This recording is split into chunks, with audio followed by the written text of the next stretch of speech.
to Denmark against Spain at the Euros now. Commentary all the way to the final whistle and that Rory McIlroy interview at half-time. Here's Seb Hutchinson. Thank you, Mark. A very good game so far between Denmark and Spain. It's 0-0 at the moment. We're in the 27th minute on what's an evening cooling down at the Brentford Community Stadium in West London. And so far, Anita Sante, it's been Spain dominating the ball as you would expect, but Denmark looking a threat on the counter. Yeah, because of the way Spain play that possession game, centre-backs take a really high position, and Denmark are just finding they're able to exploit that high line in behind with quick transitions from defence to attack. When we get a moment, I'll run you through the two sides. The winner of this game, of course, will face England in the quarter-final at the Amex Stadium in Brighton on Wednesday. A game you'll be able to listen to on 5 Live. But at the moment, Denmark in their red shirts tearing down the left-hand side, and they've got bodies in the box. Will Hardy use the bodies in the box, try to square it, big chance, again missed.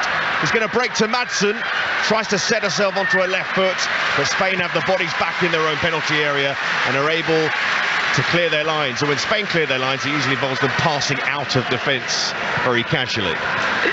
Yeah, I mean, that was a great spell from Denmark. Harder running down the channel on the left-hand side. They're making really good use of the ball in those transition moments. Just could not find that final quality ball in the box. Looking for a quality ball over the top is Caldente, the number 8 for Spain.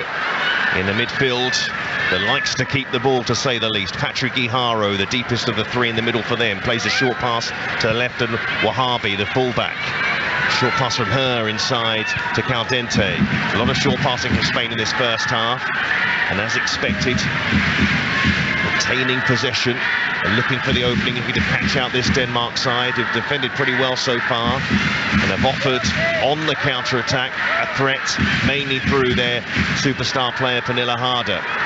And at the moment, Spain on the ball with Patrick Guijarro, plays the pass across to the right-hand side. Onona Badje of Manchester United. A couple of these Spain players do play in the WSL. One of them, Wahabi, yet to play a game for Manchester City, just signed from Barcelona, where so many of these Spain players are from. Mapi Leon, one of the Barcelona players, plays it out to the right-hand side, and Sheila Garcia. Short pass back to Ona Badje, but it comes to nothing for Spain, and Denmark will clear their lines with Jung Pedersen, and they're always looking for the outlet, which is Harder, and she's a pretty good outlet, Anita. Most definitely. She's the focal point of this Danish side. She takes up such intelligent spaces in between the lines, and she's running those channels, just asking questions of that Spanish centre-back, full-back pairing. Denmark, effectively, it feels like playing a 3-4-3. But very much a back 5 at times with the pressure that Spain put on. But Thompson, who's the right wing back, getting as far forward as she has for most of this first half, but losing the ball. But it might break to Madsen, but a foot in from Tenia Del Castillo. A really exciting talent on the left-hand side, who just a minute before you joined us had a penalty appeal in the area. And Spain a little bit frustrated here. Wahabi looking towards the referee, complaining about the decision on the near side, and picking up a yellow card from Rebecca Welch, the English official out in the middle this evening. Yeah, most definitely. Wahabi tried to get the beating of Homegar there on the left-hand side, and it was just a bit too overzealous to win that ball. Right decision from the referee. Yeah, Wahabi felt she was fouled. The referee didn't think so. Wahabi made her feelings known, putting her arms down in an aggressive fashion, it might be said. But Rebecca Welch, the referee for this one, an all-English team out on the field. Sir Rashid, Sean Maciel, the assistant referees. There is VAR in this tournament as well. Dutch officials for that one. Mapi Leon playing a ball forward, looking for Bon Mati. It's going to break to Sheila Garcia. They're just outside the Denmark penalty area. Patrick Guijarro scoops the ball into the box. It's going to break in the box to Lucia Garcia. Can't get the ball under control. Denmark been trying to clear it, almost fired the ball straight at a Spain player, but it has been cleared eventually and out of play. And on halfway, the ball bounces into the arms of Jorge Vilda. The Spanish manager, ever since he took over, has taken Spain to the next level, really.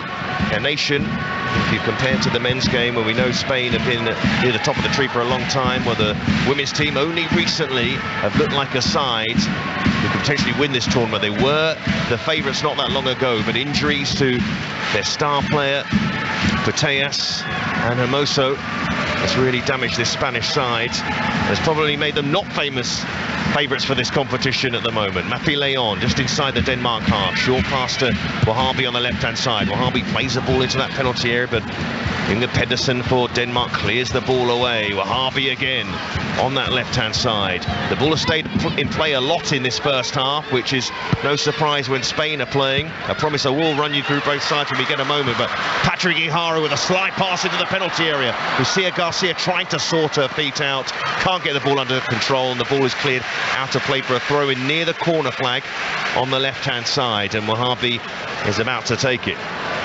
You can see a trend from Spain here. Those ball deliveries, looking for that out to in run.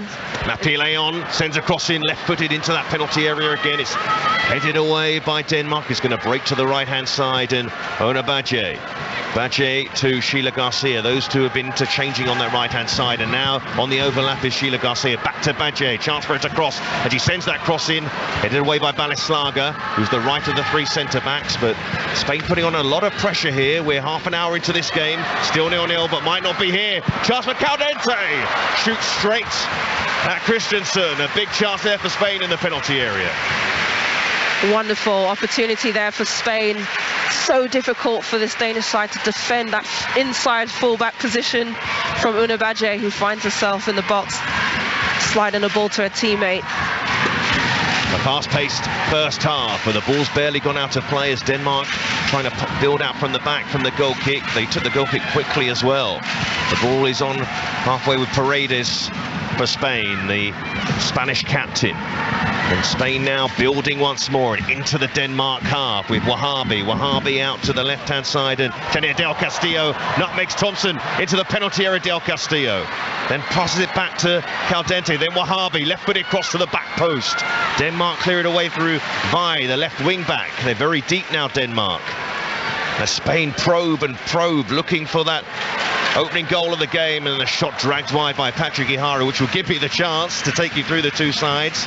And Denmark with Christensen in goal, a back three of Saviker, the Everton defender, Baleslager, Boy, the back three, Thompson, the right wing back, they the left wing back, midfield two of Holmgaard and Junge Pedersen, the front three of Madsen on the right, Young Kool on the left, and Pernilla Harder up front. Spain 4-3-3, of course. Paños in goal for them.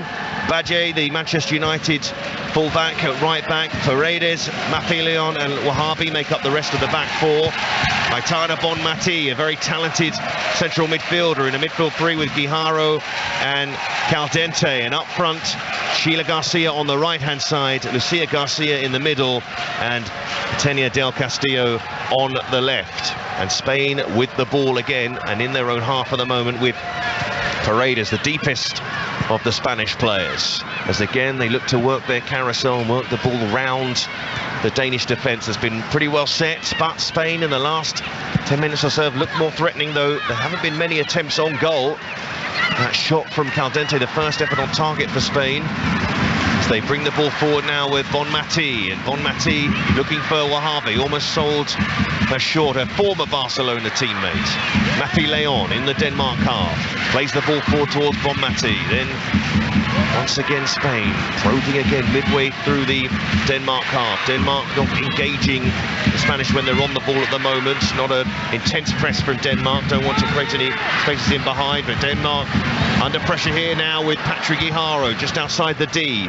Short pass to Ona Badje. Badje drops her shoulder, then works it wide to Sheila Garcia. Garcia back to Badje. Badje, short pass on the edge of the box to Bonmati. Bonmati works it wide again. Two waiting for the cross, one of them Del Castillo. It's spilled though by Christensen. Drops to Del Castillo. She can't force it home. And Denmark survive there, but under pressure. A mistake from the goalkeeper Christensen.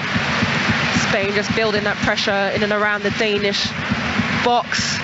You're starting to feel that every Spanish player has touched the ball, switching the play from left to right, right to left, probing.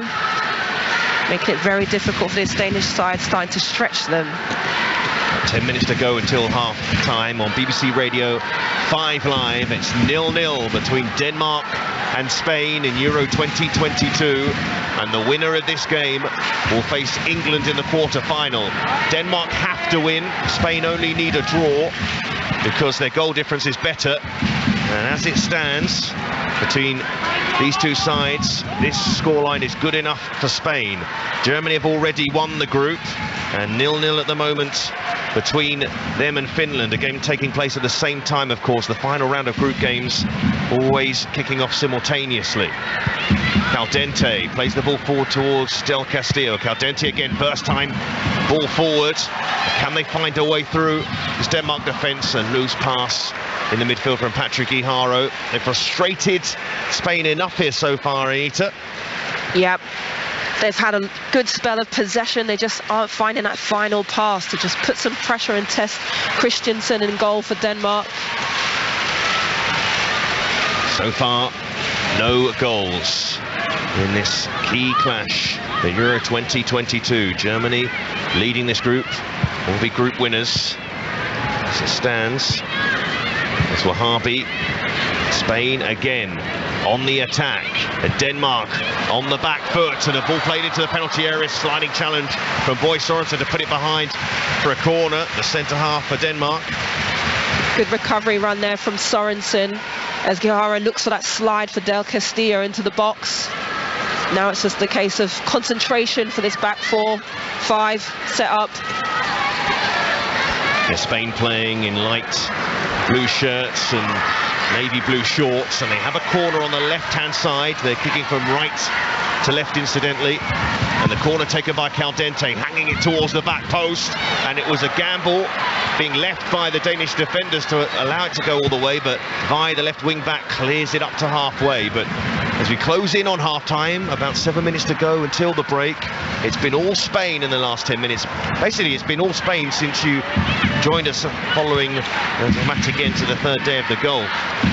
Down the left-hand side goes Caldente, the ball just running out of play there. And Anita, so far, so good for Denmark in terms of keeping Spain out, but Spain growing as a threat.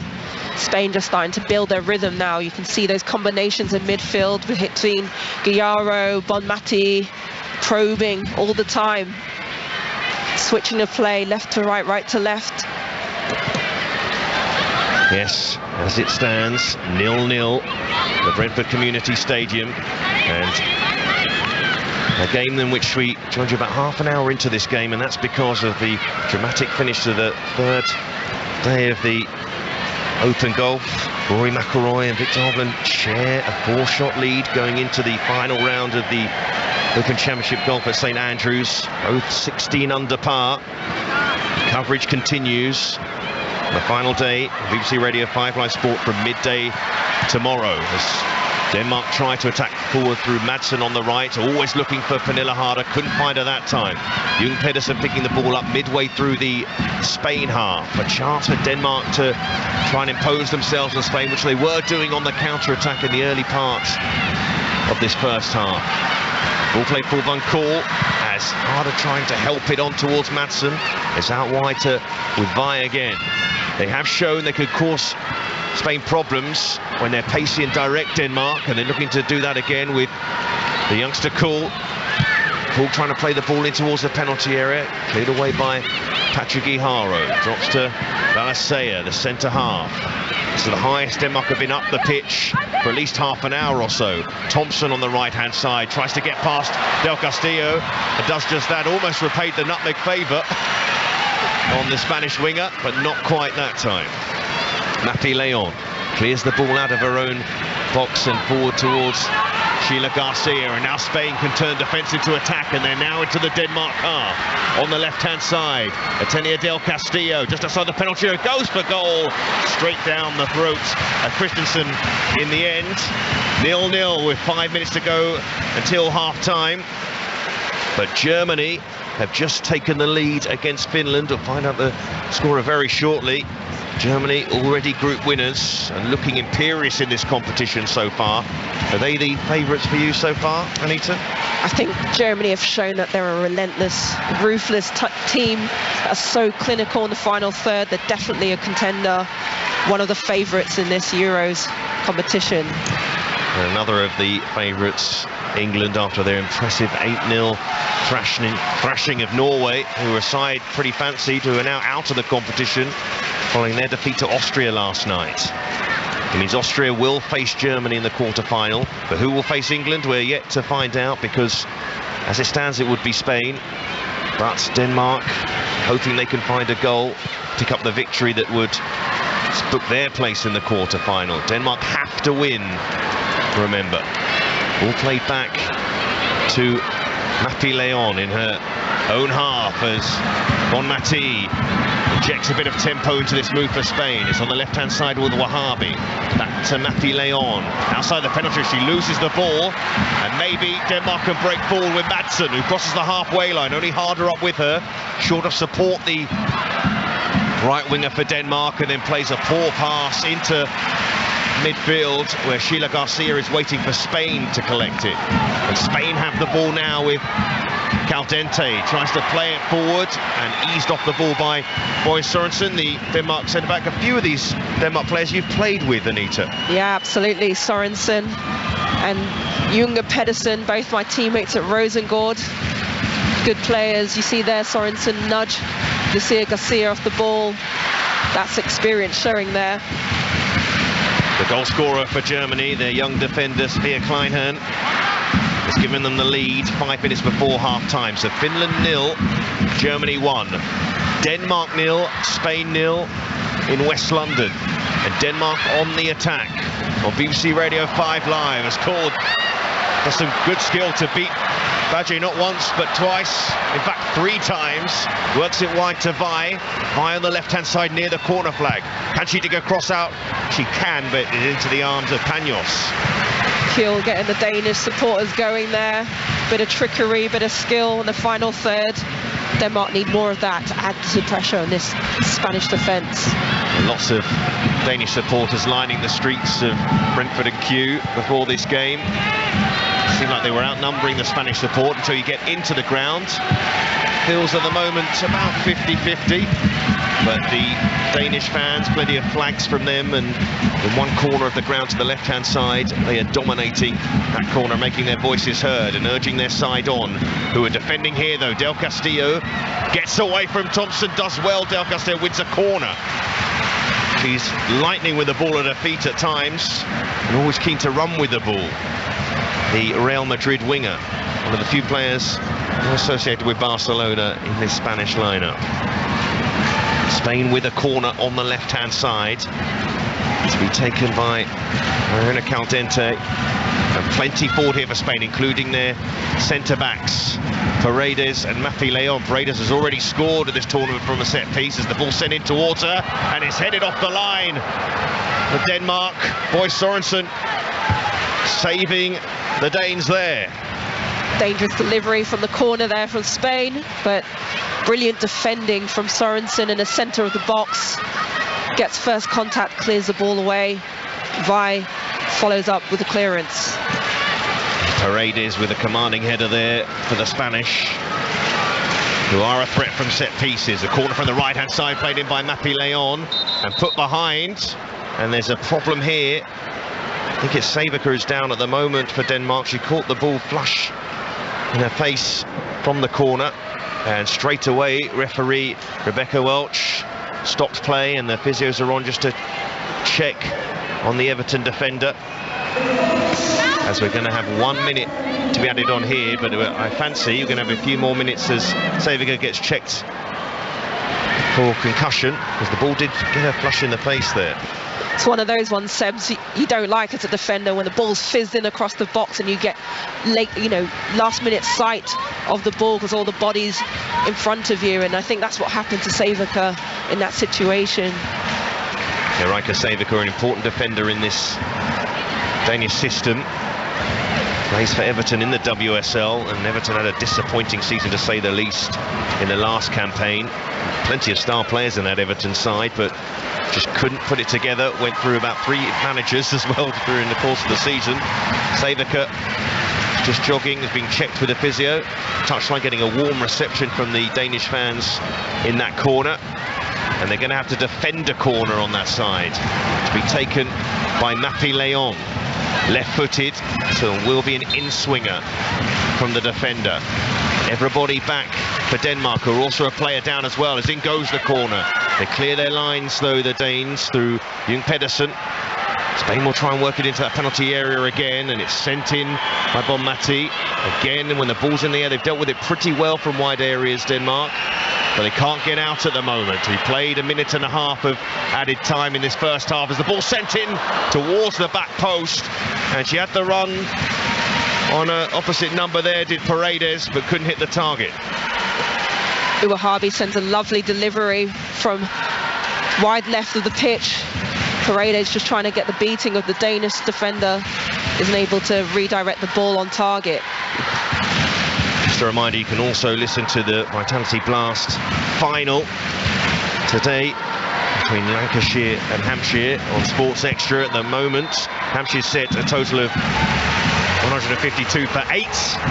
Lancashire currently 66 for 1. The half-time whistle has gone at the Brentford Community Stadium. A first half in which Spain have dominated the ball, Anita, but Denmark have created some good chances themselves. Yeah, Denmark will be the happier of the two sides, go in 0-0 at half-time, knowing that they have that in their locker, the counter-attack situation. Can they find that quality ball in behind that Spanish defence?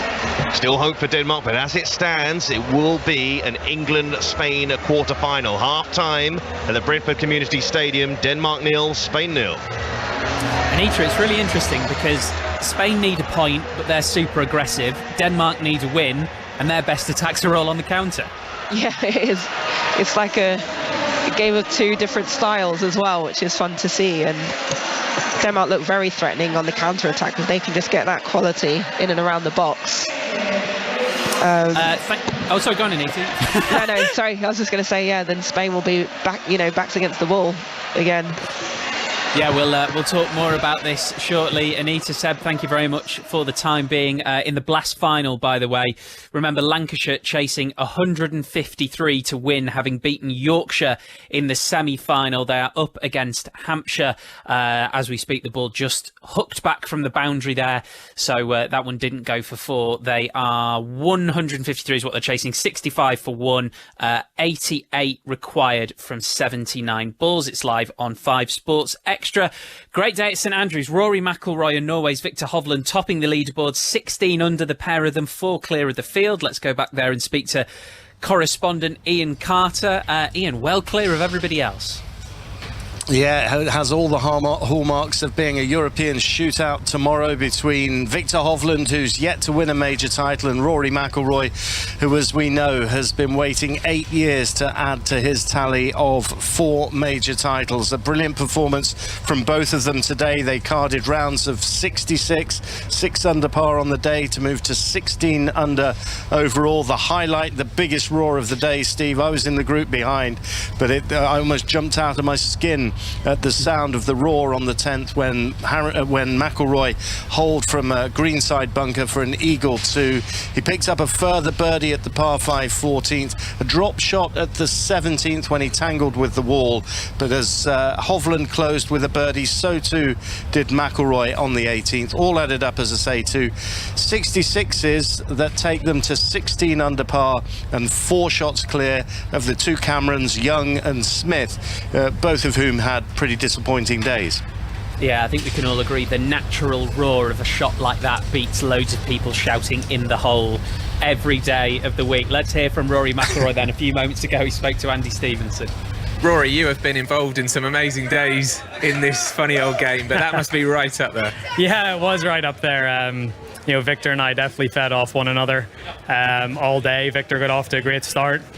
I sort of pegged him back a little bit around the turn, and we finished off the round well. That finishing stretch was pretty tricky. We both navigated it pretty well, so looking forward to another day with him out there tomorrow. the magic moment. I have to pick out the bunker shot on 10. Talk us through that and how it lifted yourself and, of course, the crowd as well. Yeah, it was a huge moment. I just birdied 9 and felt like I got away with a tee shot a little bit. It skirted around the first bunker and got into the second one there. And where that pin position was, you're just trying to get it anywhere sort of within sort of 10 feet and try to take your chances with a putt from there. But yeah, I mean, it was part skill, part luck. It was skill to get it somewhat close, and then luck to get it to drop in the hole. But that was a bonus. And then I was pretty proud of how I held my composure the next few holes, not to drop a shot or not to get ahead of myself, and played well on the way in after that. And you'll have overwhelming support tomorrow, as you have all this week. You can hear the shouts and cries in the background here. Can you take that in, or do you have to block that out tomorrow? I certainly appreciate the support, and yeah, I'll take it in. I mean, it's great to have this support, and I feel it out there. But then at the same time, I have to try to stay in my own little world and concentrate on myself. And I've done that really well for the last 3 days, and I just need to do it for one more day. Go well tomorrow, Rory. Cheers. Thank you. Ian, there are a few better sights in sport than when Rory McIlroy is in his own world and is on the top of his game. And I imagine you watch him today and sort of scratch your head at the fact that he hasn't won a major for 8 years. Yes, I've done that many times, Steve. There's always been one bad round. There's been a stretch of holes that have taken him out of contention, and then he's played himself back into high finishes. The last major at the US Open, he didn't have his best stuff, but he hung around on the leaderboard for 70 of the 72 holes.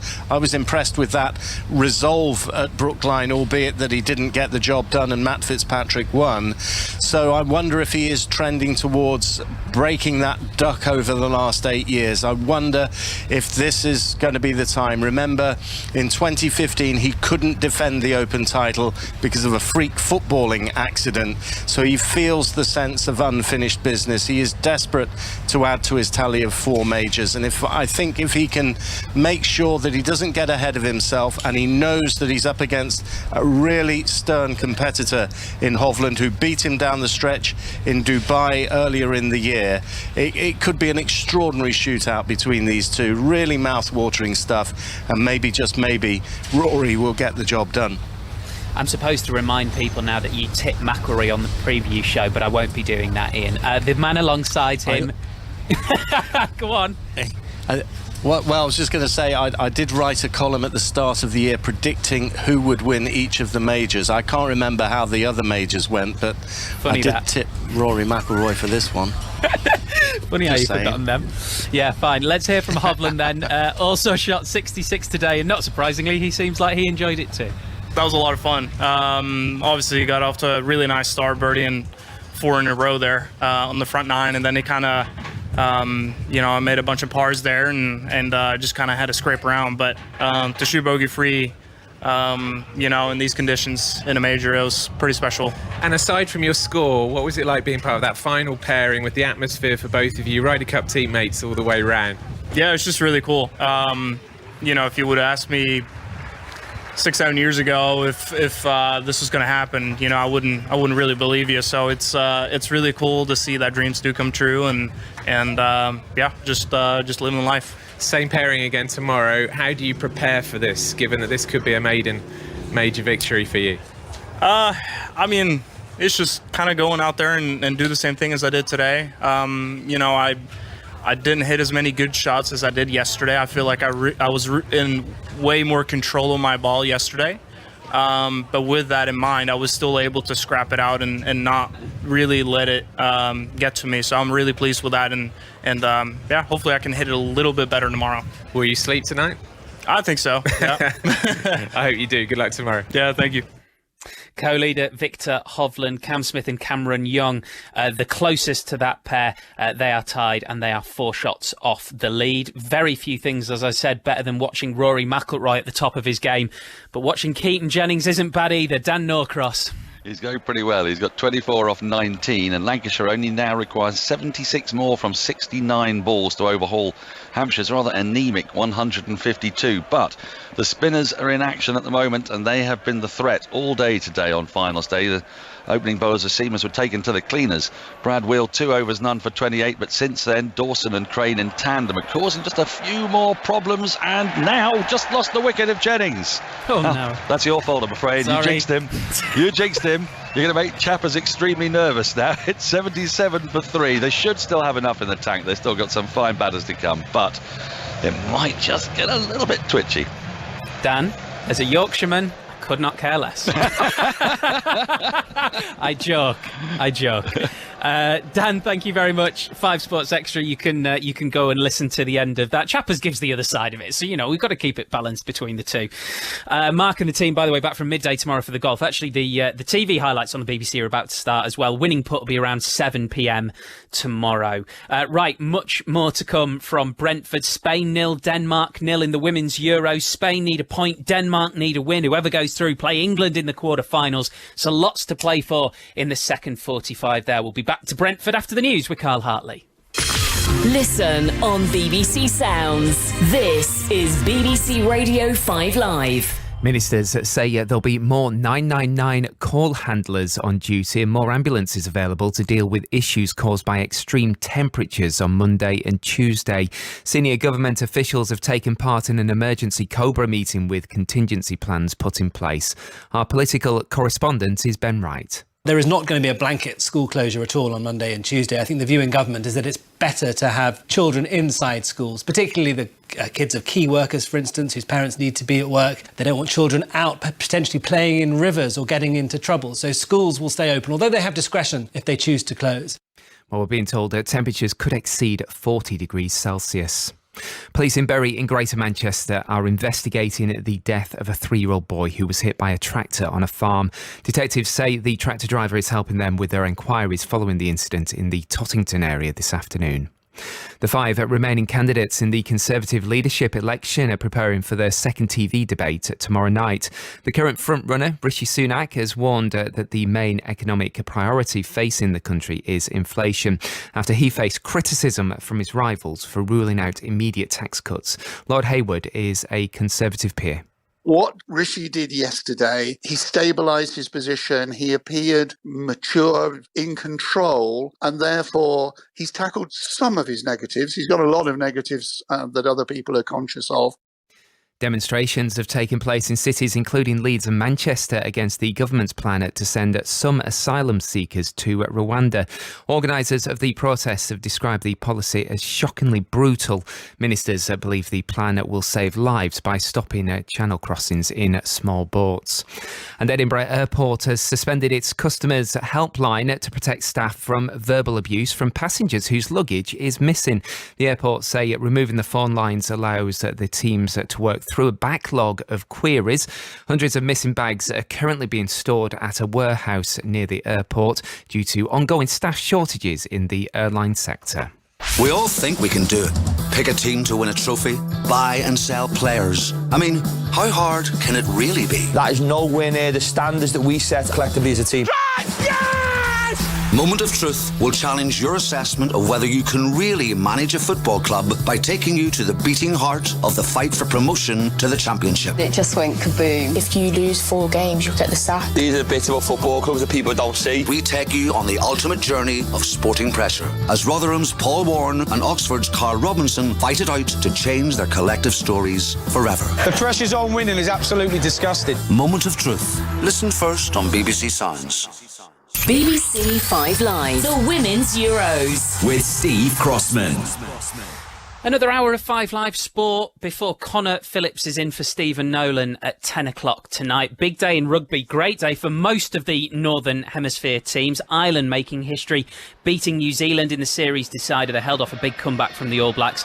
32-22, their first ever series win in New Zealand. England beat Australia in their third test in Sydney to win that series 2-1. But world champion South Africa ended Wales's dream of a test series triumph, winning their decider 30-14 in Cape Town. There is one game going on right now as well, of course, and at halftime it's Argentina 13, Scotland 17. There's reaction on a bonus episode of the Rugby Union Weekly podcast, and that is out right now on BBC Sounds. Back to Brentford and your commentary team of Seb Hutchinson and Anita Asante. Half-time, Denmark 0, Spain 0. Anita, we were talking just before the whistle there about how aggressive Spain have been, not playing for a draw. But as a defender, you'll know, at some point, because they do only need a point, they will end up going back into their shell. Yeah, exactly, Steve, and that's the danger as well. You sit back in your shell, something they're not used to doing. They're used to going at teams because of, you know, how talented they are with possession. But they sit back, you're going to give Denmark those opportunities, and then you have to be more focused and have that concentration. And all it takes is one mistake, and that could change the whole momentum of the game. At what point do you think that would happen? You know, if it's 0-0 after 65, or will it be 75 when they'll have to just have that little thing creeping into the back of their mind? Yeah, potentially, you know, especially if they keep finding themselves getting exposed to the counter-attack with that ball over the top, because the defensive line plays such a high line, Spain. Then you could potentially see that happen around the 70th, 75th minute, something like that. And then, you know, Denmark will feel they have the potential to go forward and just put on that pressure.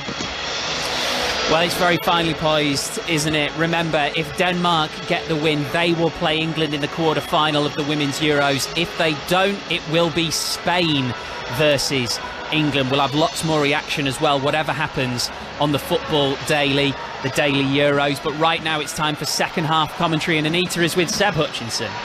Yeah, Spain look like they're going to make a triple change at half-time as they search an opening goal in this game. And it's the Real Madrid trio of Olga Carmona, Marta Cardona and Esther Gonzalez, all forward players.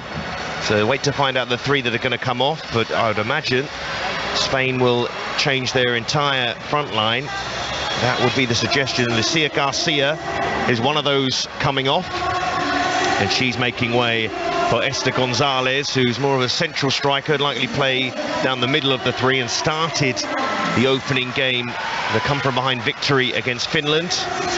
And then Olga Carmona on for Wahabi, the fullback. So Carmona will actually slot in at left wing back, and it's going to be Marta Cardona replacing Sheila Garcia. So Cardona will play on the right hand side for Spain, Gonzalez through the middle. The left hand side will remain Del Castillo. So it's an all Real Madrid front three for Spain. The midfield three remains the same, the Barcelona trio of Bonmati, Guijarro and Caldente. Denmark getting us underway in the second half, and on the attack already on the left hand side, shooting from right to left in this second half. They making inroads down that left hand side, but Spain deal with it and look to set themselves going on attack now on the left hand side and halfway with Del Castillo, who when she's on the ball is always looking to beat her opposite number, but this time checks back and goes back to Mapi Leon, the centre half for Spain, in a back four for Spain now. Carmona, who's just come on, is the left back. Mapi Leon and Paredes, this Barcelona centre half pairing for Spain, and the right back, Manchester United's Ona Badje, with Paños in goal for Spain. Denmark unchanged in this second half from their starting lineup, with Christensen in goal, a back three of Savica, Balisea and Boy, and the midfield with Thompson at right wing back, Vi left wing back, Holmgaard and Jung Pedersen the central midfielders, Harder, Kuhl and Madsen the front three. Pernilla Harder, the standout player for Denmark, who lose the ball just outside their own penalty area, and Gonzalez putting pressure on the centre-back Boy Sorensen, who helps to shield the ball and helps it out of play for a goal kick. So Denmark, as discussed at half-time there, Anita, defended pretty well in the first half, kept Spain out, but we know at some point they're going to have to find the goal. Exactly, Seb, and I think in that situation that just happened, Holmgaard turn over the ball deep in her own half. She has to be careful. You don't want to give Spain any opportunities on goal. Savica clears the ball for Denmark, who red shirts, white shorts and varying colours of boots depending on the player. Savica in lime green boots. Spain on the attack in their light blue shirts, raiding down the left hand side. Carmona does very well to get the cross in towards Gonzalez. An air shot from her. Almost dropped to Del Castillo. Patrick Guijarro just outside the Denmark penalty area. They move it wide through Bonmati to Carmona inside and looking for Gonzalez in the 6-yard box, but a very little weak pass into that penalty area. I think she was going for a shot there, and it came to nothing in the end from Cardona. Cardona comes into the game already trying to make an impact. There's a lovely drag roll on the inside with her foot, but just unable to execute that delivery into the box. So right at the start of the second half in the Brentford Community Stadium, the sun has finally disappeared, which is thankful for us because it was right in our eye line for much of that first half. And because the sun's gone, the temperature has also thankfully dropped just a touch. In this arena in West London, home of Brentford, who stayed in the Premier League last season. And we're back in action in the Premier League in a month or so's time. But Spain on the attack in Euro 2022 with a long ball over the top looking for Bonmati, who's such an intelligent player in that Spain midfield. One of, you might say, one of the world's best players in that sort of area, Anita. One of the world's best attacking midfielders, just finds the pockets, always looking over her shoulder, always hungry to get on the ball. She'd be a delight in any team to play with. And Spain 0, Denmark 0 in this particular game, because Denmark, knowing that they need to win, they're going to have any chance of facing England in the quarter-final. As it stands, Spain will be the ones facing England. Germany have a second goal against Finland. They've already won this group, Germany, after beating both Spain and Denmark. I have to say they beat Denmark rather comfortably. Spain not so comfortably, but at the same time they were very effective. Germany didn't have many chances, but the chance they had, they took them. Spain a little wasteful at times. Now Denmark on the attack with Harder. Harder moving the ball wide to the right-hand side, left by Madsen. Thompson taking it on, plays it in. Kohl has a shot, which is blocked by Paredes and put behind for a corner to Denmark. There's a lovely initial ball in the middle of the park from the Savica left centre-back into the path of Harder. Spain managed to clear it away for a Danish corner. So Denmark have a corner on the right-hand side. Can they cause problems here for Spain? Alexandra Popp, the goal scorer for Germany, their excellent striker. As Spain wait here, Rebecca Welch, the English referee this evening, just having a word with some of the players in the penalty area before the corner kick is going to be taken. Spain have brought everybody back to defend this corner. Denmark haven't sent everybody forward to attack it, but Jung Pedersen with her left foot will send in the in-swinger. Hangs that just outside the 6-yard box. Is awkward for Spain. It almost dropped to a Danish shirt, but Spain will let that run behind for a goal kick in the end. They didn't look too good defending that one, Spain. Spain did not look comfortable in their box defending there. You know, they had 2 players marking in a zone on the 6-yard line, and the rest were picking up player for player, but no one attacked the ball to make that first contact.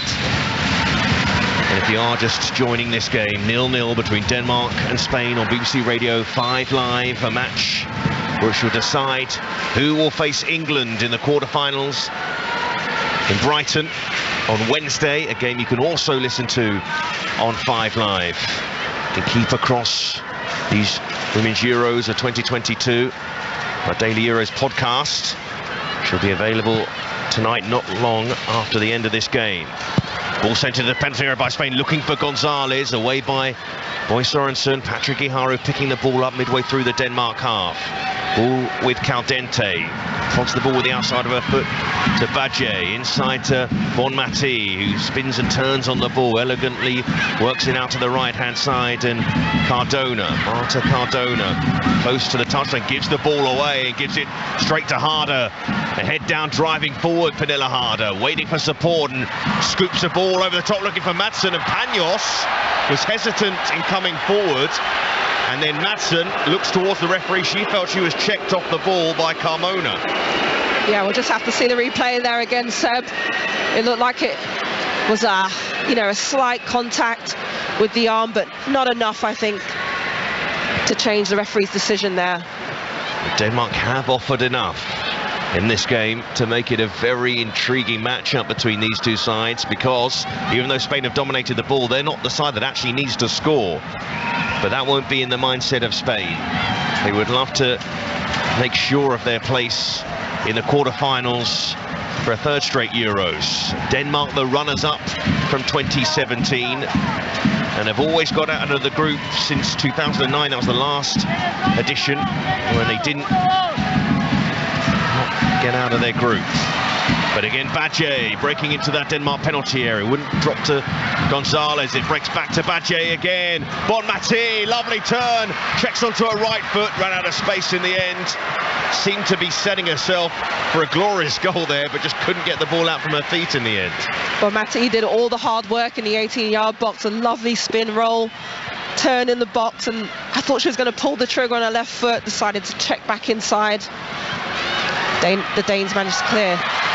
And again, Spain trying to put pressure into the penalty area, that Danish penalty area. They've kept so much of the ball, Spain. Caldente to Bonmati, who's inside the Danish box. Now Cardona on the right, sends the cross in. The fist away from Christensen and fired in towards goal, and for a split second there, the shot from Carmona was the wrong side of the netting, but it looked like it had nestled into the top corner for a split second. Look, the way the ball was progressed from the right-hand side, a great delivery. Christensen has to try and guide it away, but Carmona's just not able to get her head over the ball and lace it towards the goal. And Olga Carmona, who's a player who can play left back, left wing back, and in the wing areas as well for Jorge Vilda's side. Jorge Vilda, who took charge in 2015 of this Spanish side after the previous manager Ignacio Correa had been in charge since the late 80s. So they modernised somewhat, Spain, after that long period of time. And since then, they've become a side towards the higher end of the world rankings. And a side heavily based around a successful Barcelona side, who were all conquering until they met Lyon in the Champions League final only a few months ago. Vai with a loose pass. Balasea clears it away. Now Harder, 1-against-1 with Paredes. Manages to hold the ball away from the Barcelona player. Harder sends the ball into the penalty area, but Spain have enough bodies back there. And again, Denmark reminding their threat on the counter. Now Spain, can they break quickly? Because Denmark are slightly out of position. And Del Castillo has some space to run into. With the ball at her feet. Goes to the heart of the defence, works it wide again. Carmona just ran out of space. And they made a mess of that one, Spain. Still 0-0. Del Castillo, poor pass in the end to Carmona, who's making the overlapping run on the left-hand side. Just places the ball behind her, so she's not able to take it in her stride and break that Danish defence. Spain again trying to make something happen, but the ball comes to nothing, just rolls out of play. In the open gulf, going into the final round tomorrow. McElroy and Hovland tied in the leaderboard, 16 under par at St Andrews. And the final day, well, it's no doubt going to be a dramatic final day. You'll be able to listen to that on 5 Live tomorrow from midday. You don't want to miss that at all. And this game has been a pretty good one so far, and even though Spain have dominated the ball, it's still in the balance as Badje plays it inside towards Bonmati. Bonmati back towards her Barcelona teammate Paredes, to another Barcelona teammate Mapi Leon, and looks out towards Badje again, who can't get the ball under control, who plays for Manchester United but is another of the many Catalans in this Spanish side. So many parallels with the men's side from 12 years ago. Had that blend of Barcelona players in it. As Patrick Hijaro plays the diagonal into the penalty area, looking for the run of Del Castillo. Drops back to Mapi Leon in the Denmark half. Points for where she wants the runners to go, then plays a pass through the middle, and they're doing some one-touch football, Spain, but it comes to nothing in the end. And then Vey, another ex-teammate of Anita Asante, just runs the ball out of play there. Yeah, Raya does really well there just to shuttle the ball off the pitch. You can see Spain getting into their rhythm.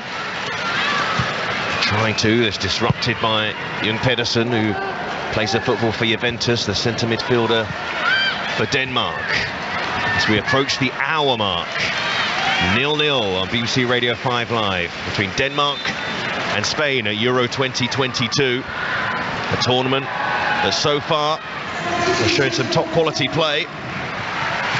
And Denmark now turn to their bench. Sanne Troelsgaard, another of the WSL contingent, replaces Kuhl, who didn't really see much of the ball in the game, the teenager. She makes way. And Troelsgaard comes on into that midfield.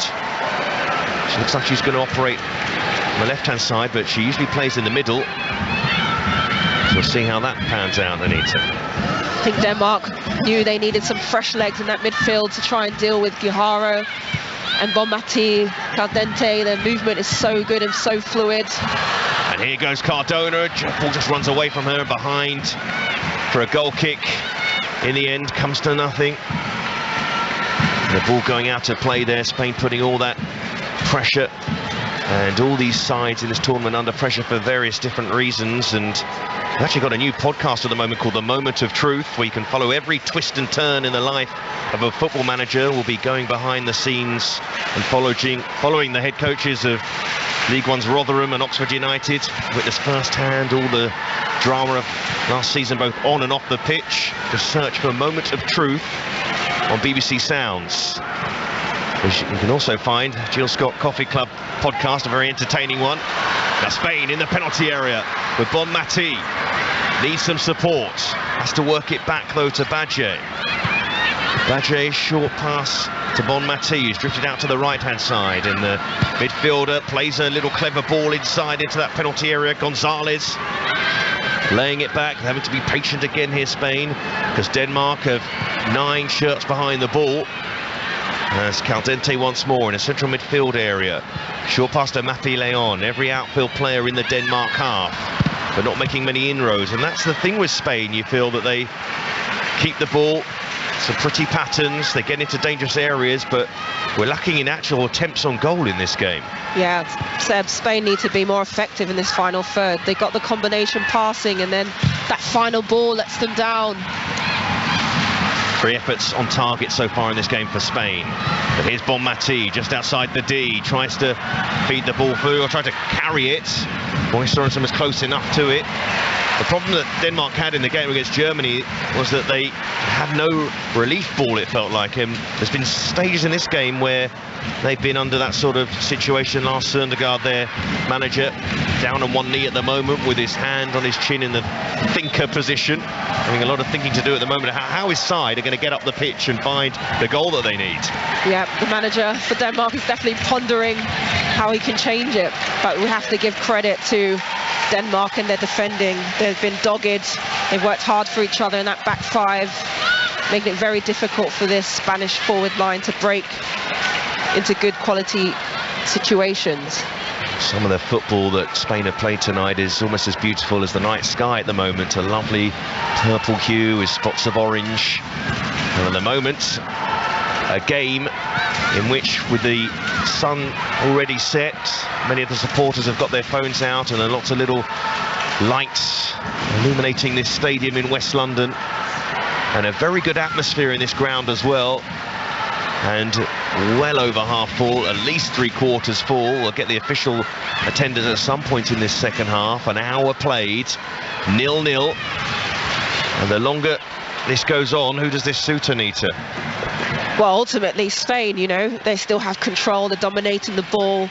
The more you have to defend in this Danish side, the more tired you get, and that's when lapses of concentration might happen. There's the words of former England international Anita Asante, watching on, probably enjoying, as a former centre-half, some of this Danish defending. But at some point, they're going to have to attack this Spain side and find an opener, at the very least. But Spain have the ball, and Bonmati midway through the Denmark half. Short pass down the line to Badje. Badje taking on Vi. Back it goes from Badje to Bonmati. Bonmati, short pass inside to Patrick Guijaro. Those two have exchanged passes so many times over their career. Club and country teammates.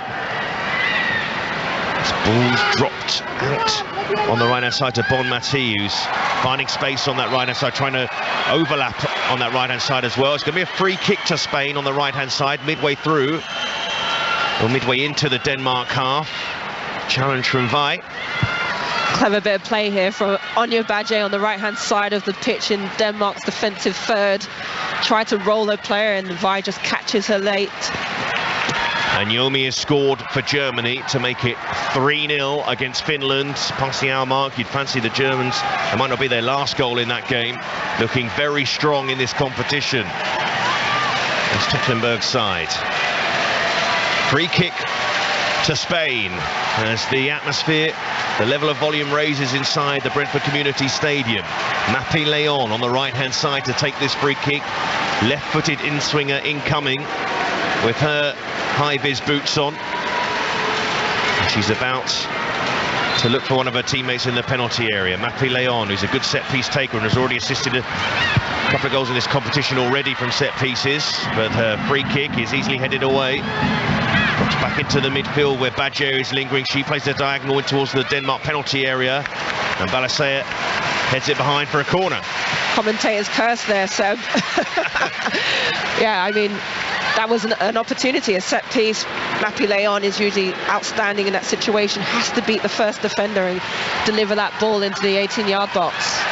So Mappy Leon is now in the 6-yard box instead, awaiting a delivery. Paredes in there as well. They are a threat from set pieces, the Spanish side. Can they make one of these set pieces count? Ball played in towards the near post and attacked by Mappy Leon. Plenty of conviction, but it's behind for a goal kick in the end. 0-0 on BBC Radio 5 Live. And if you are just joining us, this particular match from Group B at Euro 2022, the winner of this game between Denmark and Spain will play England in the quarter-final. A game you can listen to on BBC Radio 5 Live and BBC Television on Wednesday from Brighton. Germany will face Austria the day after as well, as Denmark have the ball and try to build from their own half. The atmosphere is raised as supporters begin a Mexican wave, a feature of this competition. Supporters really enjoying themselves at this home Euros for England. Paredes striding forward and into the Denmark half. And Spain with, as we look at the stats, 3/4 of the possession in this game. Not a surprise, but not enough attempts on goal for all that possession.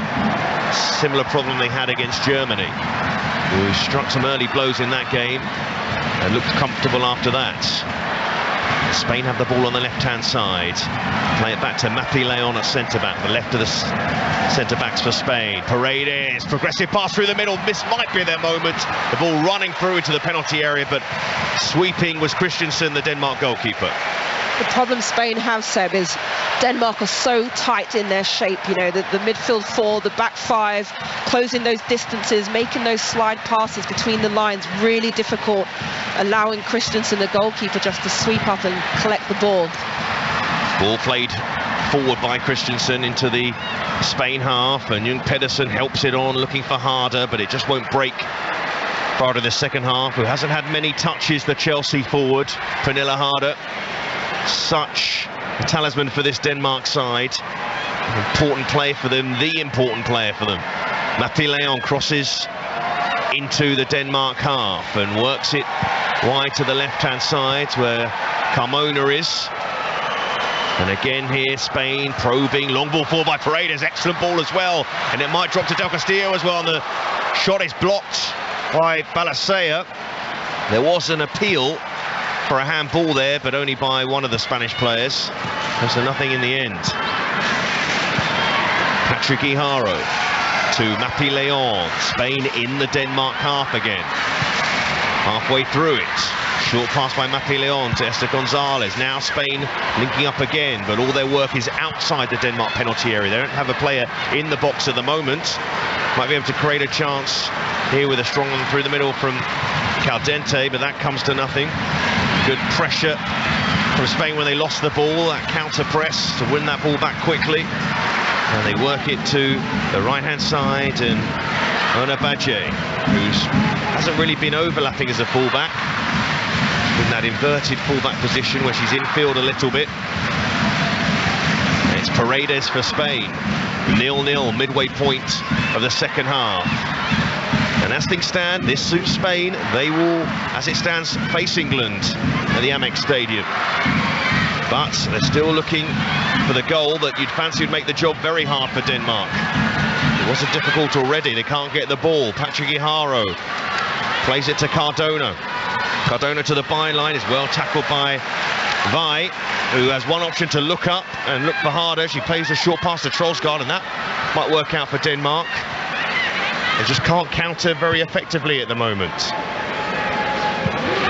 Ball cleared forward and does find a player for Denmark, but they're forced backwards. Spain pressurising well, not allowing Denmark to settle on the ball at all.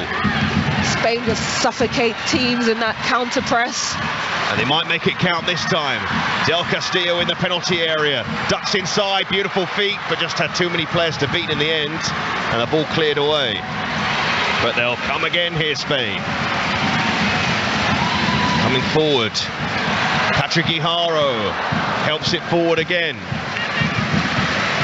Iharo just could not find this Del Castillo with that diagonal ball into the 18-yard box. I think Del Castillo gets slightly offside. Well, the ball out of play, so let's get an update from the Blast Cricket. Stefan Schimmel. It's Daniel Norcross and he's 120 for 5, 33 needed from 25 balls, but the big wicket of Tim David, he's just gone LBW to Fuller. This is going to get tight, I would think. The bowling has been tight, it's been accurate, and we've got a new batter at the crease in Danny Lamb. 33 needed from 25 balls for Lancashire to take the title. It's Dan Norcross, in fact, watching the cricket there. So a tight end to that particular contest, and it looks like there's going to be a tight end to this particular contest. 0-0 between Denmark and Spain. We're midway through the second half. And to repeat, as it stands, Spain will be facing England in the quarter-finals. And as it stands, Spain look the side more likely to find a goal in this game. We haven't had a goal in this game. Anita Sante, former England international, is watching this one as well, but it is Spain who look the more likely to score, Anita. It is Spain that looks like most likely, but this game needs a goal. We need to get the crowd going and the crowd behind them. Just give them that extra bit of energy. Ball work to Badje on the right-hand side. Sends a little sweeping ball in towards the box, but claimed by Christensen. Talented young goalkeeper for Denmark. We've got a few talented young players on the pitch this evening. And we see some standout performances in this competition so far.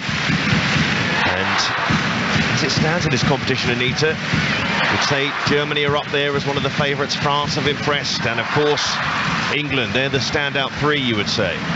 Yes, those are the three nations that have made statements with their performances, with the goals, showing that they're clinical, ruthless, and that they want to top the group. Spain on the attack. We thought before the tournament they'd be one of the sides who'd certainly be in the mix, but they're not out of the tournament yet. But still in the balance, really, because one Denmark goal would change everything. But it's Spain who look the more likely to score.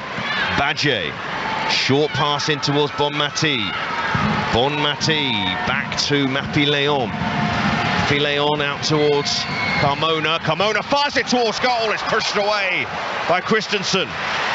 An awkward one for the Denmark goalkeeper to her left, but she dealt with it in the end. That's great play from Carmona, the left back for Spain, getting up there, taking the shot on from distance. Just test the goalkeeper, anything can happen. Spain ominous in their attacking play now. Cardona on the right-hand side. Four waiting for the cross, and it goes towards Gonzalez. Might break to Carmona. Slashed away by Troelsgaard. They are living a charmed life at the moment, Denmark, it feels like. So it's a matter of time before Spain score. Spain are like just going up a notch, and every time they get the ball in this attacking third. I need to just pause there because Harder might latch onto this, and she does. She steps inside, lovely footwork from Harder. A lot of work to do, lots of space, just back. She goes for goal herself, and it goes over in the end. Well, if there's one player who can make something out of nothing, it's Pernilla Harder. Well, that would have been a wonder goal if that had come off, because what a run from Harder down the right-hand flank, cuts inside beautifully, shimmering, takes that left-footed strike, just slices the ball away from goal. Yeah, Pernilla Harder with that opportunity, a rare opportunity for Denmark in this second half. It's live commentary on BBC Radio 5 Live. About 18 minutes of the 90 to go, 0-0.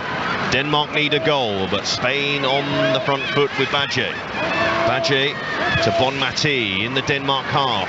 And Badje plays it down the line. It's just going to run out of play, just evades the on-running Cardona in the end.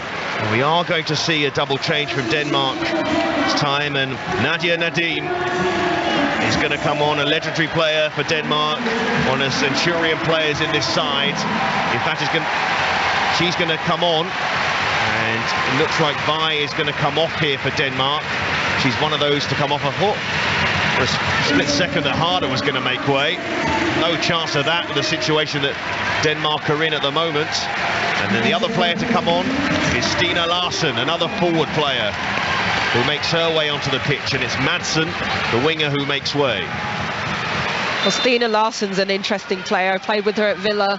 Can play centre-back, centre-forward, big in stature, always full of running too. Yeah, she's been playing in forward areas in this tournament, but in the last Euros she was at centre-back for Denmark on their run towards the final. Now Denmark, having made that double change, Nadim with her first touch in the Spain half. Can they turn the tide of this second half? In fact, they've given away a free kick, and it's Badje who's on the floor. Very attacking fullback, Ona Badje, talented player. There were reports that she might be leaving Manchester United, but not quite yet. She goes to ground. Player you would have come up against in the WSL, Anita. Yeah, super talent. A sort of fullback that gets up and down that line, but so tricky, so agile, so difficult to defend. Carmona on the left-hand side for Spain. The ball runs out of play, though, in the end. And it's going to be a corner to Spain. And can they make one of these corners count, as the attendance tonight is announced of 16,041. And the capacity at the Brentford Community Stadium is 17,250. So a very healthy attendance indeed in West London, in a tournament that's already broken records for attendance. Already the most attended Euros ever, and it's not even over. Caldente hangs it to the back post, but Paredes wins it, and they can't force it home in the 6-yard box. Del Castillo was in there, but it's going to be a goal kick. 0-0 still. Deliveries in the box from Spain have been good from corners. They're just trying to find that edge to get in front of those Danish defenders and redirect the ball. Paredes gets up early. Her teammate, I think it's Athena Del Castillo, that's not able to redirect the ball on target. So 15 minutes left of the 90 in this final round of games of Group B. At the moment, Germany 3-0 up against Finland, but we've had no goals here in West London. As can Spain get themselves forward here? Can Denmark find a way through? A Denmark goal will really change things. Young Pedersen loses it in the Spain half, and then they try to break away quickly. A clever foul from the Juventus midfielder to slow the play down. It's great to see a little midfield battle going on there. Younger Pedersen getting stuck in there with Ona Badje. And now Spain in the Denmark half, as they have been for much of this second half, but they lose it. And Nadim, split second, I think she went for the chip, miscued it in the end, and it's running towards the corner flag. Panos chasing it and keeping the move alive. It was an uncharacteristic mistake there from Mapi Leon, the left centre-back for Spain. Just gave the ball away to Nadia Nadim, who was lurking. Patrick Ihara, beautiful pass out to the left-hand side, and Del Castillo, who plays it into the penalty area. Caldente Carmona plays it in, Trollsgaard miscues it. Bonmati has a swipe which is blocked. Gonzalez just outside the D. More pressure here from Spain, but then Larsen, good play from her defensively to win a free kick for Denmark. Really savvy defending from Stina Larsen, the substitute for Denmark, who came in using good use of her body just to prevent Del Castillo getting the ball. Now Nadim in the right-hand channel here for Denmark. A rare attack in the second half from them. Nadim can't get past Mappy Leon in that right-hand channel. And instead, it's Spain's turn to stride forward. And you feel this game's going to really open up in the closing stages. Gonzalez, left-hand side of the penalty area, plays it towards goal, but easily claimed by Christensen. This could be a really open finish.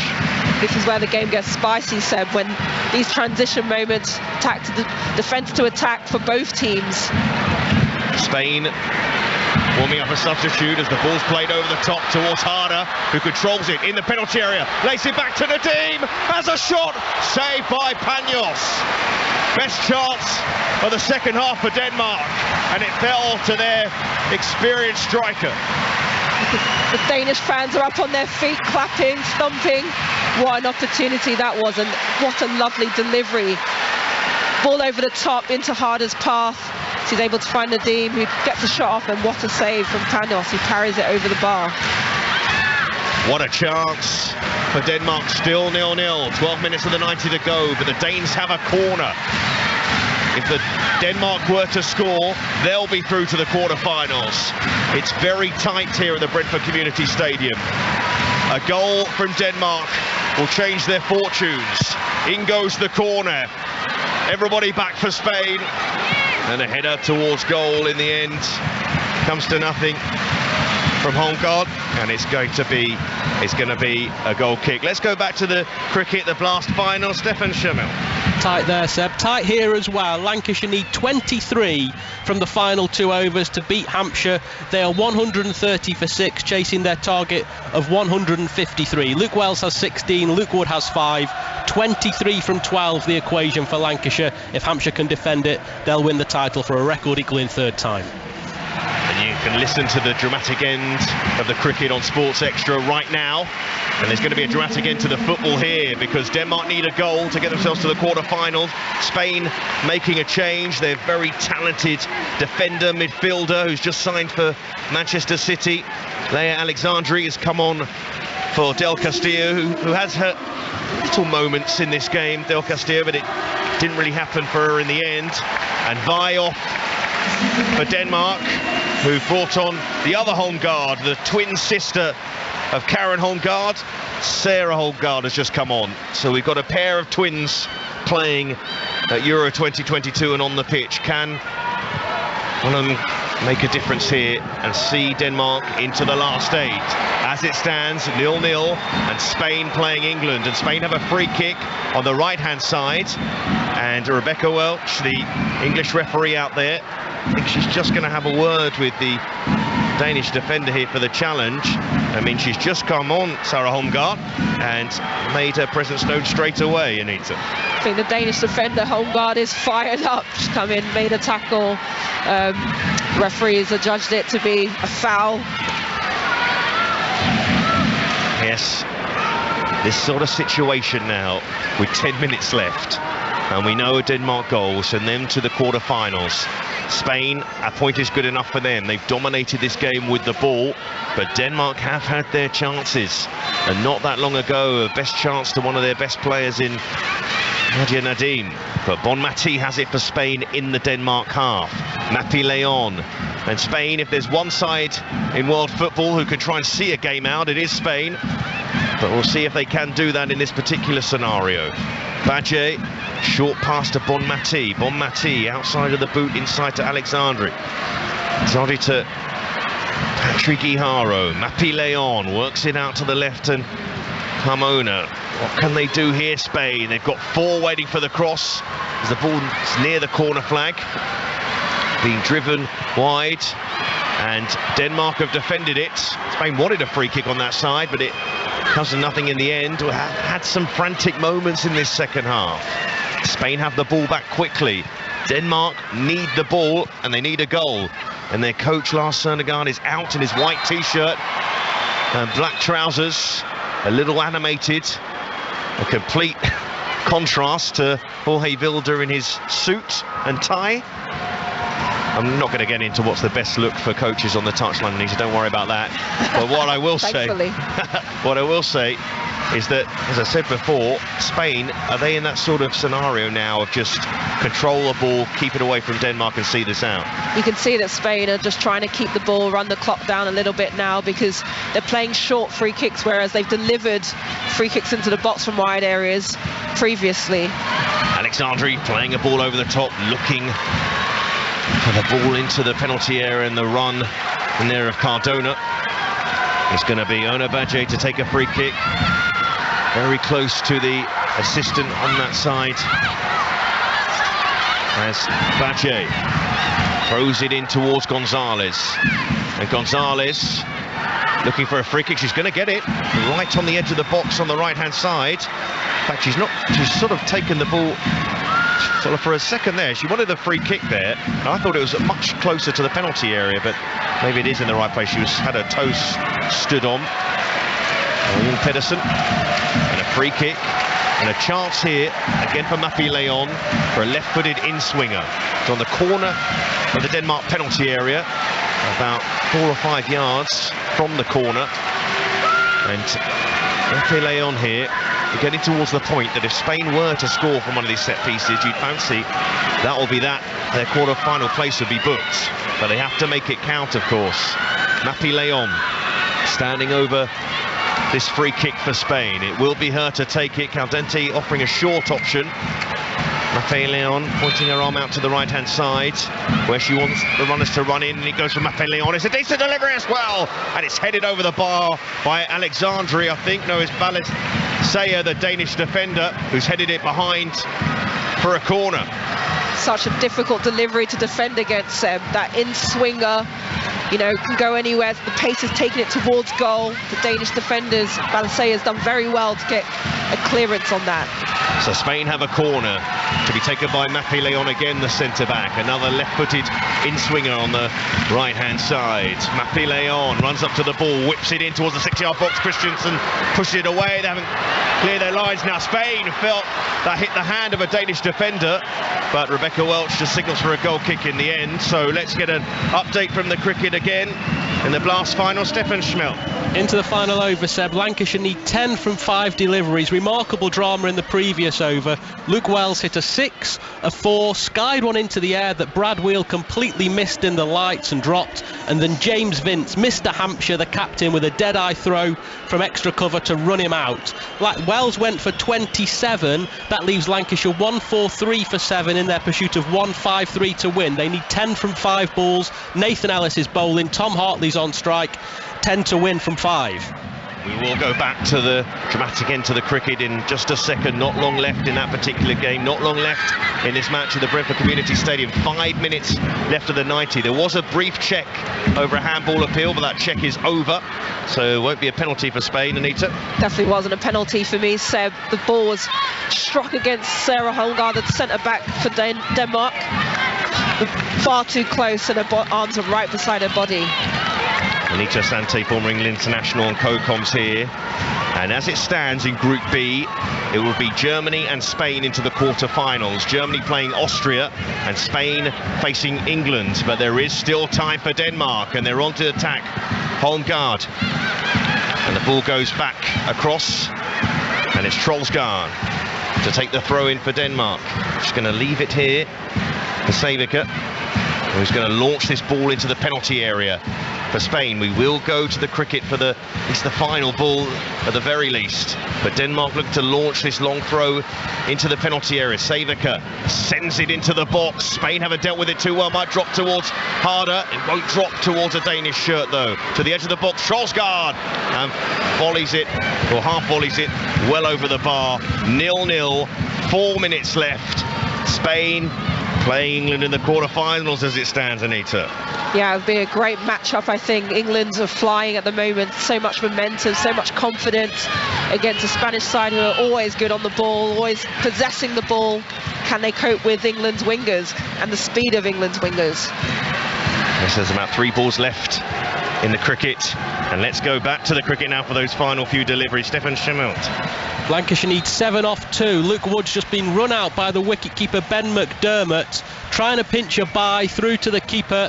McDermott rolled it at the stumps, dead-eye, Zinger Bales flying into the air, leaving Lancashire with a real difficult task from these final 2 deliveries. They need 7 from 2. If they can't get there, Hampshire will get their hands on the T20 Blast.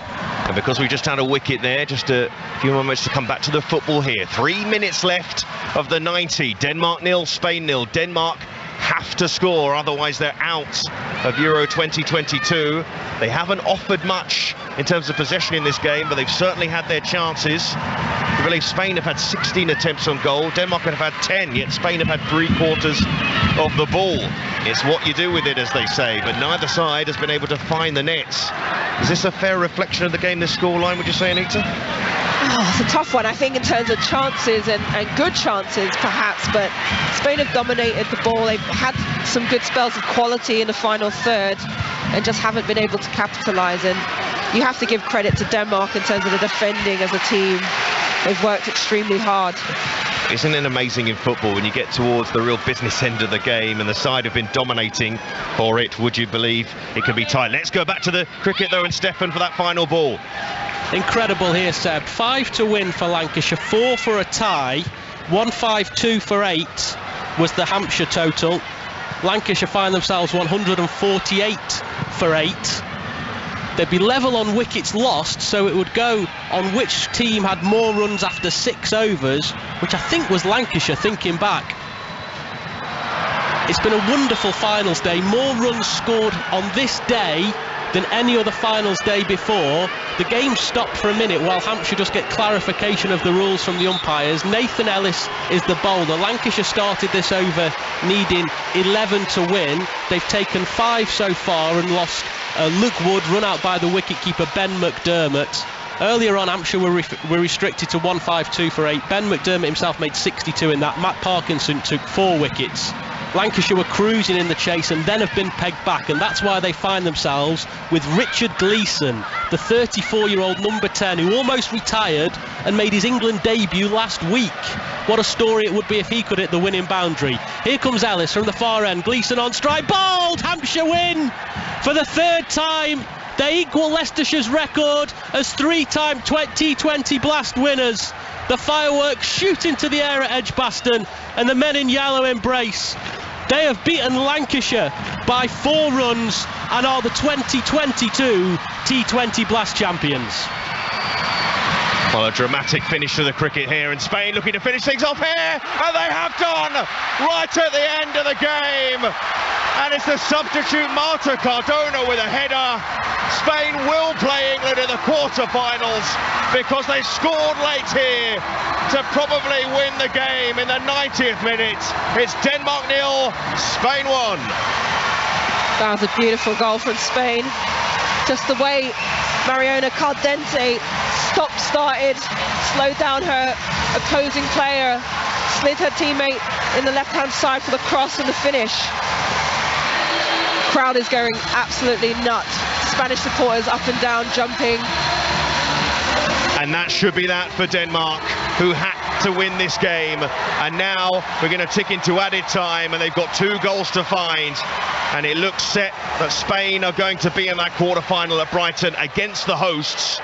And it's the Real Madrid winger, Marta Cardona, who's come off the bench in the 91st minute to score. The Danish coach, Lars Søndergaard, has been booked.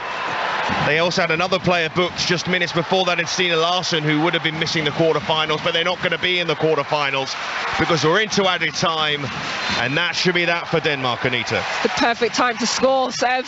Now they get to just run down the clock. It's all about game management, slowing it down. And there's only 2 minutes to be added as well. You fancy with that goal in there, we might tick into 3 added minutes. We'll see. We're in the 2nd minute of added time. And Denmark looking desperate here, but it's going to break to Nadim, and the heavy touch in the end. And that might be that really for Denmark's chances if they weren't gone already. And a player in Nadia Nadim with missing that chance. And it's just not been Denmark's tournament in what was perceived as the group of death. While Spain and Germany look like they're going to work their way out of it. Germany 3-0 up against Finland deep into added time. In their match, they'll top the group and face Austria. And Spain here, well, it's rocking in this part of the world. The Spain fans up on their feet. They bought some of the big flag as well. And we think this if you think there's drama here, what about the cricket? We thought it was over, but apparently it's not over, Stefan. I've never seen anything like this, Seb. Hampshire thought they'd won when Nathan Ellis bowled Richard Gleeson from the final ball of the match when Lancashire needed 5 to win. It was a no ball. Hampshire were celebrating, fireworks were shooting into the sky. There were already security personnel on the pitch. They've had to clear them all the way. Lancashire get 2 runs for the no ball, and it's a free hit, so they only need 3 from the final ball. Effectively, they only need 2. They'll win if the scores are level, because they had more runs after 6 overs than Hampshire. 152 for 8 Hampshire posted, Lancashire are 150 for 8. Nathan Ellis, the man who overstepped in bowling Richard Gleeson, has to go again. There was a huge conflab between the Hampshire fielders before they finally settled. Remember, they were celebrating a couple of minutes ago. Now it's the final ball, 3 to win for Lancashire. Ellis bowls, Gleeson swings and misses. It's only going to be a bye, and Hampshire have won. After all that drama, they've still managed to win the game. Lancashire could only manage 1 bye, and Hampshire have won by 1 run. They, after all that, are the 2022 T20 Blast champions. And the full-time whistle has gone at the Brentford Community Stadium. Spain have won by 1 goal to 0. The goal scored by their substitute Marta Cardona, whose header has been the difference between the sides in the end. Anita, a game in which Spain dominated. Denmark did have chances, though. Yeah, Denmark, they gave everything they could, especially with their counter-attacking style. It just didn't pay off for them, and Spain dominated the ball. And when you dominate the ball, it's really hard to concentrate and execute things of quality over long periods of time. You can see the elation on the Spanish players' faces. I think there's a sense of relief as well to have scored a goal finally against the top European side in this tournament. So Denmark are out. Spain are through to the quarter-finals, and they will face England in that quarter-final at Brighton's Amex Stadium on Wednesday. A game you can listen to on BBC Radio 5 Live. The final score from the Brentford Community Stadium: Denmark 0, Spain 1. Anita, Spain haven't solved their problems yet, but they're through, and that's what counts. Incredible scenes. You can see the fans up on their feet, applauding. The Spanish players, the Danish fans applauding their players as well. It's a proud moment for Spain to progress. But yeah, you're right.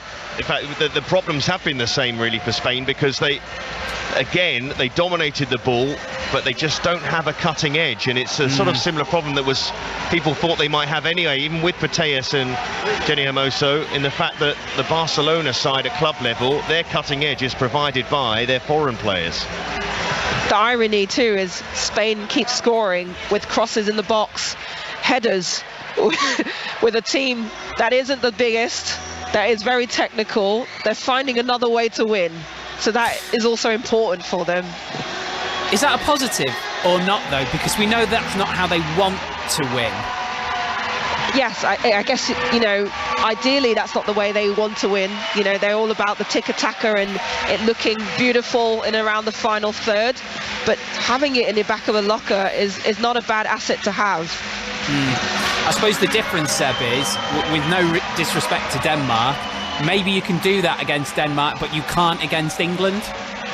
Absolutely. I think England will look at this game and they can see where they can hurt this Spanish side, and I think it'll be a similar game plan up, perhaps, to the way Germany approached their game against Spain, because it doesn't matter who you are, you know that Spain are going to keep hold of the ball, you know that Spain are going to be the side that dominates possession, but it's when you haven't got the ball. I remember Karen Carney said before that she used to have these chats with Jill Scott that whenever they played Spain, they played crab football, which was basically just watching them have the ball, shuffle from left to right, and then wait for the moment when you do win that ball back and then just pounce in behind. And I can see England have the weapons to do that.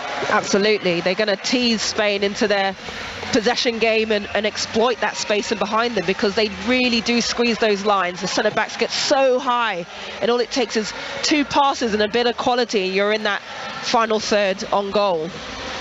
It's worth saying as well, Anita, that, you know, for all of the fact that Spain haven't been particularly clinical and they're going to need to be more clinical, I asked you at half-time, like, surely at some point, knowing they only need a point, Spain will kind of go back into their shell. But actually they didn't. They were bold throughout. Yeah, I guess it shows that they're the sort of team that always want to take their game plan to the other team. They won't settle to change or adapt and play a different way. They stick to plan. All the players are really disciplined, and it shows a self-belief as well in what they do and the individual players they have. Do you know, Seb, I was just trying to think about all the other teams that have gone out so far to make sure I don't make an obvious mistake, but I can't immediately think of a player that I feel more sorry for not to have got through the group than Pernille Harder. We could say Hegerberg as well of Norway. I mean, this is the thing, is that you're always going to have the big players are going to miss out, but Denmark just are too reliant on Harder, and you know, you always. But Harder's been so good, Seb. Yeah. That's the difference, isn't it? Now, I'm not saying Hegerberg's had an awful tournament or anything, but Pernille Harder's performances are of a player who should be going beyond the group stage of a tournament. But we talked about it before the game. Even the Denmark coach knows that without her, you know, they would be a very average side. Well, she almost made something out of nothing in the second half. I mean, that would have been one of the great European Championship goals if she'd pulled that off. But she is capable of that, but the opposition knows that as well. And you see, if you're reliant on one player in that way, the opposition can make a plan for them, can't they, Anita, I guess? Definitely. I think, you know, she's so influential for club and country, and teams are always going to plan to try and stop and nullify her, and therefore Denmark need to find other ways to exploit teams, especially when they're attacking. Just doesn't feel right, Anita, to not have Pernille Harder in a quarter-finals of a major tournament. I couldn't agree with you more, Steve. You know, this is what the fans want to come and see. They want to see the best players in this competition showing up, showing a bit of magic, which we all know she has. But this is the nature of tournaments too. You're going to get upsets. Steve, we're just watching now the Denmark players going across to the corner of the stand. They're clapping the support because they have had excellent support. When I was outside the ground earlier, there were Denmark shirts everywhere, great travelling support. I know we're in London and a lot of the foreign sides are going to have lots of support here, but still it's impressive to see, and they're repaying that at the moment, and they're swaying from side to side, the Denmark players. They're a united bunch, but unfortunately they're out.